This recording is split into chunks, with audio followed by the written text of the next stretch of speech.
So first, let me start off with that. You're walking on your own red carpet for your movie. What are your thoughts? I don't know what to think. I'm just so excited. I'm so blessed to be here. I mean, we have worked so hard for 13 years to get to this moment, you know what I mean? And operating outside of Hollywood for so long, it's just such an honor to be recognized for your work, you know? And I hope, you know, the carpet is fun and it's glamorous, but I really hope people come out and support the film and spread the awareness of what this movie does give, you know? Absolutely. And so when you guys finished, what were the feelings that were going through your mind, and what made you want to use human or sex trafficking to portray the message of just issues that women are going through? Well, you know, the script it's a thriller, you know, it's a love story, and, you know, the backdrop of that was very important for us because of the obvious reasons of what's going on today in today's society.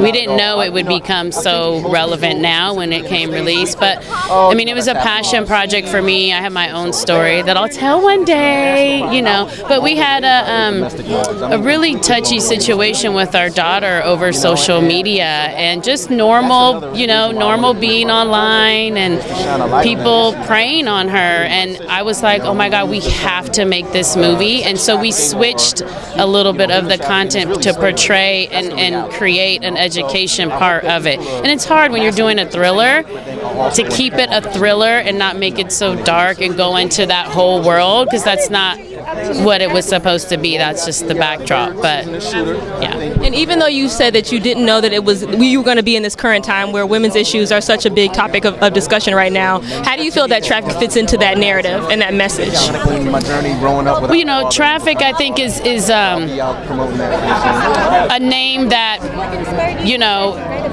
doesn't really kind of portray what it really is. You can call it whatever you want to. I mean, it's slavery. It's human day slavery. I mean, I think most of the people who think of this because they're not educated, they're like, oh, it's prostitution or runaways and girls on drugs, and it may be that, but that doesn't mean that they should be held against their will. It doesn't mean they should have to go through the things they did, you know. And so I just, you know, it's just such a touchy subject, you know, and I just want to make sure that I have a lot of women's organizations that I work with to make sure that I present the right message, that I'm telling the right story, and that I'm sensitive to everybody's topics, you know?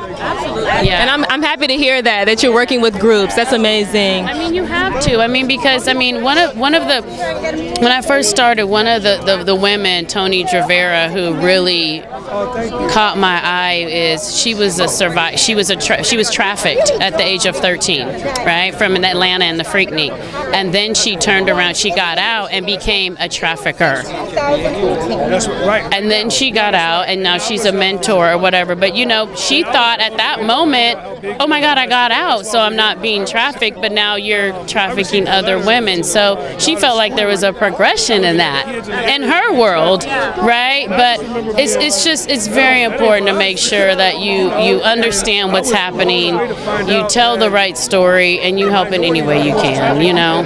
Absolutely, Roxanne. Well, congratulations. I'm very proud of you as a fellow black woman doing it. So you're amazing. Congrats.